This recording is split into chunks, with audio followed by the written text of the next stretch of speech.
What's up, White Belts? The MMA weekly show back in your life, March 11th. There's a lot to talk about this week, so let's get it. Let's get it. In the headlines, Brock Lesnar. I feel like we talk about this guy every time. Rightfully so. The boy's a star. He's back in the headlines talking about when he does make his return, he wants to go contend for that UFC championship. How you feeling about that? Bro, it's laughable. It's laughable. When it comes to Brock Lesnar, we're not dealing with a fighter that has shown that he deserves a fight against the top competition in the UFC. I think you were pointing out that he hasn't won a fight probably in like a decade. Since 10 years, literally. His last win was against Shane Carwin in 2010. So, I mean, what are we doing? You know what I mean? Obviously, the UFC has shown that it's more of an entertainment product. Right. If that's what we're dealing with, entertainment, then give me the entertaining fights. We got fighters like Black Beast. Yep. Fighters like Francis Ngannou. Stipe Miocic brings Stipe it every Miocic time. even, exactly. Like, let's make some of those matchups and forget about the belt because, frankly, that Daniel Cormier versus Brock Lesnar fight, we know how that's going to go, and I want no parts of it. Shit, listen, at first, I was kind of on team Cormier. So I was getting a little annoyed with Stipe complaining about the title. And I think you may mention that on camera, too. Stop complaining, stop doing that. But the Brock fight isn't even signed, and we're talking about it. Like, let's sign this fight, because even when we do, it's going to be 3 months away. Or stop talking about it and give Stipe the shot. Raj, right now, it makes no sense. You're so right. That's the problem I have with it, right? Is it's leading to, like, fatigue. Keep talking about a fight, and we don't know when it's going to happen. I get tired of hearing about that same storyline. I'm over it. So if it gets signed, like you said, like, then let's chat about it. But if not, enough with the Brock headlines. Shit or get off the pot, because we're done here. Oh, I like that. Another headline that's been in the news this week is former welterweight, middleweight, and light heavyweight fighter Anthony Johnson, who said he wants to come back to the UFC now in the heavyweight division and potentially face John Jones.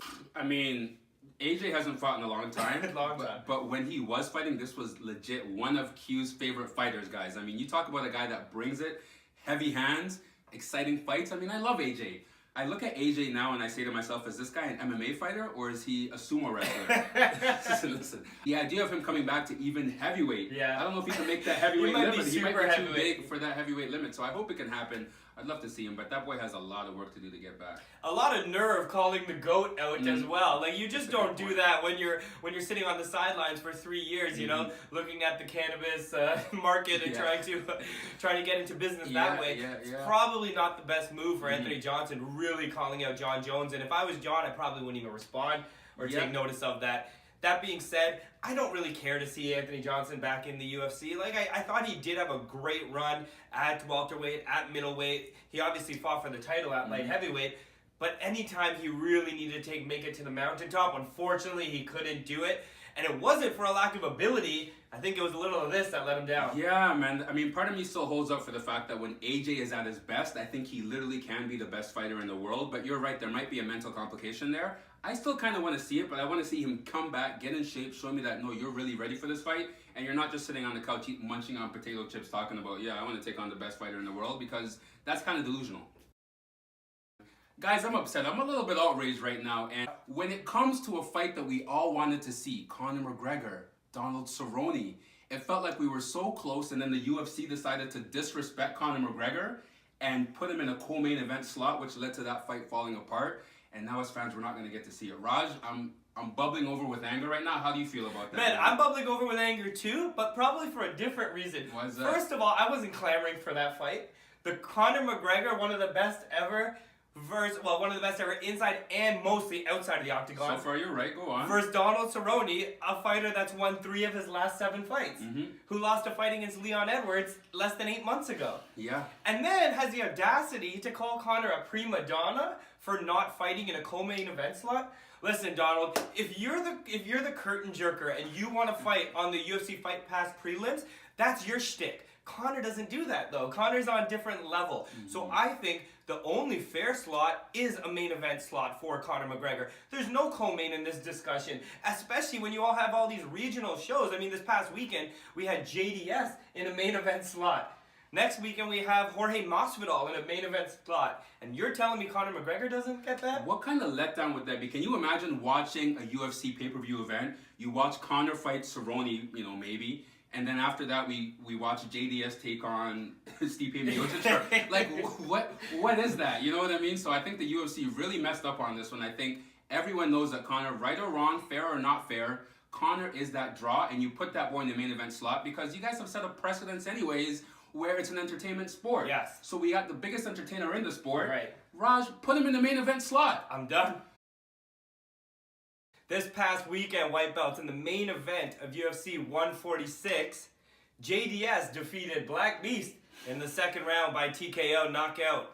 So, my question to you, to anybody that'll listen, will JDS be champion ever again?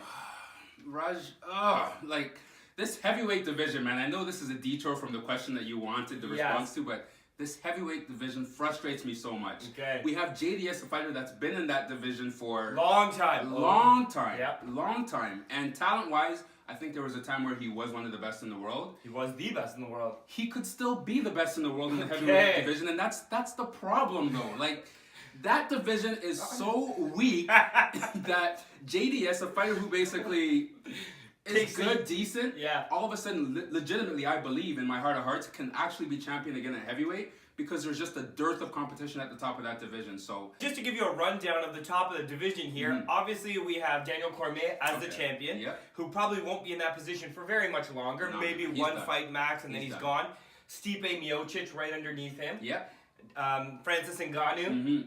And then now JDS just jumped up. JDS is probably right underneath Francis Ngannou, right? I would think so. I would think so. So he's in that top 5 for sure, maybe in the top 3. My answer to the question, no chance. He's not being champion. Okay. I think that Francis Ngannou, if not him, you got Stipe Miocic. If not him, there's still younger fighters that are coming up, like the Volkov. I like Justin Willis a lot too, who's a fighter that I think he's going to be fighting upcoming in the next week or two. So I think there are some competition out there that JDS needs to be afraid of. Plus, that chin scares me these days. Yeah, but that's the one thing, you know, I took some respect off of JDS's name at the beginning of this segment. If I'm going to put some respect back on his name, the one thing that JDS did to really impress me, Raj, was he took some real big blows from Black Beast. Huge blows, and basically just kind of shook him off, recovered, and was able to come back and keep fighting, pressing the action. So that's where he kind of at least turned me a little bit in terms of, oh, maybe he can actually recapture his glory. Because as we know, when these fighters fight for a long time, usually it's their chin that starts to go, that makes you say, well, I don't know if they can do it anymore. And his chin looked okay to me in that fight. This upcoming weekend, UFC Fight Night 147 goes down in London, England. The main event, Darren Till, coming off a loss for the welterweight strap to Tyron Woodley, fighting Jorge Masvidal, coming off of 2 losses, Stephen Thompson and Damian Maia.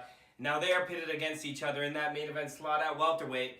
Is this a must-win for Jorge Masvidal? This fight, I don't know if it is a must-win for Jorge Masvidal. In the first place, Raj, I mean, I look at Jorge Masvidal, this guy is the definition of a warrior.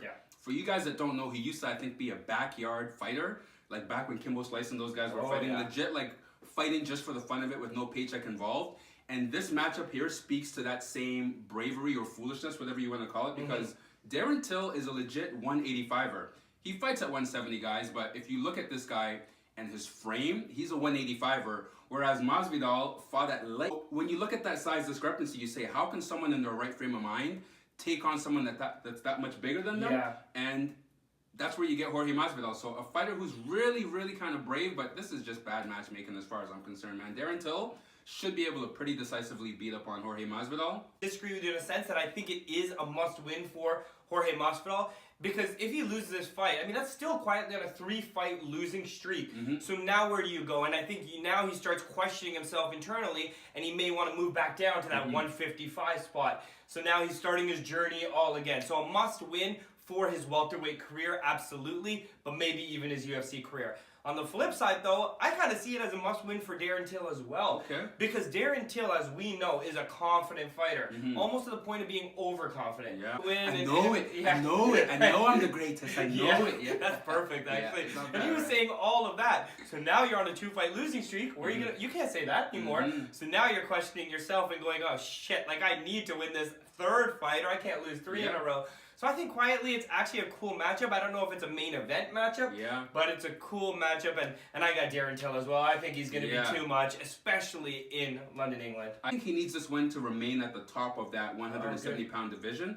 If he loses this fight, because he's such an exciting fighter, I think it probably brings him down to the status of more gatekeeper, whereas his talent is still enough to kind of be a champion in the UFC. So if he wants to remain on that echelon, a win here would do huge things for Masvidal. Huge. In the co-main event slot for this upcoming fight night, we got Leon Rocky Edwards versus Gunnar Nelson, which is a pretty compelling fight because I think the winner could potentially get vaulted into a #1 contender fight in that welterweight division. Who do you got in that one? Whew, I've been going back and forth on this one, guys. Frankly, these guys are both excellent fighters, but right now, as I stand here today, it's Gunny Nelson, guys. Gunny Nelson has been a perennial underachiever in the UFC, right? We know skill set wise, he's basically a bigger Conor McGregor in terms of the way he fights, bounces on his feet, right? He does. I think of Gunny's fighting and his potential, which to be fair, we haven't really seen too much of in the UFC. Yeah. It's Gunny all day, baby. I think it's Gunny season, frankly. Wow, I like that confidence. Yeah. It's your classic striker versus grappler, where Gunny, I don't think he's going to stand up on the feet. I don't think he has a chance against Leon on the feet. Oh, I disagree. I think he goes straight for that takedown, where he has a decisive advantage, and obviously Leon keeps that one standing. I think Leon takes it. He's on a 6-fight winning streak right now against some pretty top-level competition. Obviously, Vicente Luque, who you're not a big fan of, but I love me some Vicente. He just beat Donald Cerrone, who we talked about earlier. On top of that, Peter Sabata and some other Brian Barberina, who's a decent name. His last loss was to Kamaru Usman, which now we know, okay, well, that's the champion, so it's difficult to really judge him on that fight. I'm on Team Rocky, baby. You know what time it is. Another installment of Raj's Radar. My fighter today, the prospect, Nathaniel Wood. 25-year-old fighter coming from London, England. He's got a world of potential in the bantamweight division. He's already 2-0, and he's faced some pretty stiff competition.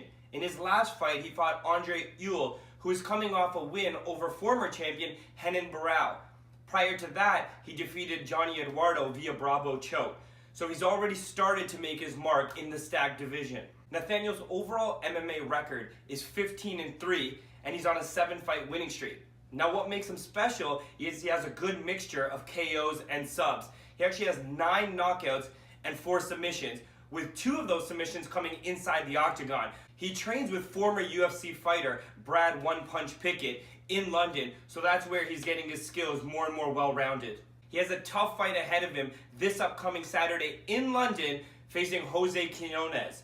Now, Quinones is on a 4-fight winning streak inside the UFC octagon against some decent competition, so it's a big step up in competition for the prospect. I expect him to go through Jose in his hometown, showing why he is the favorite, showing why he is the prospect, and showing why he is a Raj's Radar recipient. It's better betting with Q and Raj. Let's get into it, man. There's a lot to talk about today. Do it then, yeah. You're busy here dancing. I was still dancing, yeah. Usually you sing the jingle and you really let it go, so I thought like we were going to go. Okay. No, we're not. We got to get into it. Because they want to make some money, and right now is the time to make it for them. I want to see my Harlem Shake, to be frank. That's probably it, too. The main event slot, Darren Till, Jorge Masvidal. You've already made your feelings loud and clear. Very loud today. But are you still putting money when the line is -250 for Darren Till, +200 for Jorge? I think this is one where you do what Raj usually does on his bets, and you probably parlay this somehow, because -250 is not, enticing, I think, for a bet. So at Darren Till at -250, knowing that Darren Till is going to win, you can still just make that bet straight up, but you might want to parlay this with one of the fights that we'll talk about later on. Listen, you're learning, my son. That's exactly what I would do, because Darren Till is the right choice in this fight, and I think he gets it done. I think you might even want to consider putting some money on Darren Till by finish as well, because within 5 rounds, I think he can actually get it done. So the odds for that haven't come out yet, but I expect them to be probably even odds, or maybe even like a +120 or something. That's for a finish. Masvidal is a very tough out, so I don't know if I'm going to go by finish. That guy just has like the will of a champion, you know what I mean? So I don't know if he's going to get finished, but he will get defeated. In that co-main event slot, Leon Edwards, a -150 versus Gunnar Nelson, the +125 dog. Pretty close odds right now, but bettors are favoring Leon. Doesn't look like you are. Listen, what season is it right now? Gunny season. It's Gunny season, so I think at +125, if the Gunnar Nelson I think that's going to show up for this fight shows up, that's Gunny all day. Guys, easy money on this, as long as Gunny does what he's supposed to do. Leon Edwards, go for the decision. I don't know if he can finish in a 3-round fight because Gunnar is somewhat durable and will take that beating. But I got Leon Edwards, parlay with Darren Till. Now we're making money, baby. There's 3 more fights on that card where you can potentially make some money. Volkan Ozdemir, former #1 contender in the light heavyweight division, big underdog, plus 200 against Dominic Reyes, an up-and-coming fighter, minus 250. Where are you going there? Guys, you take that Darren Till, you parlay it with Volkan Ozdemir right here, okay? Plus 200 for Volkan Ozdemir is crazy, That's Raj. big. It's big. Legit crazy. Volkan has lost to Daniel Cormier. Right. One of the best fighters of all time. Yep, agreed. And then more recently, he lost to Anthony Lionheart-Smith as well. Who was on a tear. But that's a fight that he was winning most of that fight until he basically got finished by submission by Anthony Smith. Right. Prior to that, he's beaten OSP. He's beaten Jimmy Manuwa. He's a sick fighter, so for him to be in this slot at plus 200, I mean, this is crazy. Especially because this fight's taking place in Europe, where obviously Ozdemir is from Switzerland. He's European. Yeah, exactly. 2 other fights I do want to talk about. Joe Duffy versus Mark Jacasey, UK fighter who's a plus 162 dog. I think there's money to be made with Jacasey because he's an exciting fighter and he could potentially land a big shot to get Joe Duffy out, especially because I think Jacasey's on a 2 or 3 fight losing streak. He needs this win desperately. I'm right with you on that one. I love Jacasey's style. Obviously, sometimes he kind of gets caught in compromising positions because he's kind of a risk taker. So that's where he could lose this fight. But I like the line there. I'm going to go Jacasey all day as well. Another underdog to look at, Danny Hot Chocolate Roberts. I like this guy. He's from London as well. He's fighting Claudio Silva, who's a really good fighter and the favorite in that fight. But maybe take a small line on Hot Chocolate to get it done. You keep saying Hot Chocolate. What's Danny Hot Chocolate Roberts. That's one of the best nicknames in MMA. That's it, man. We're done our show. Hey, we killed it today. We killed it. Let us know what y'all think. How'd we do? We're out.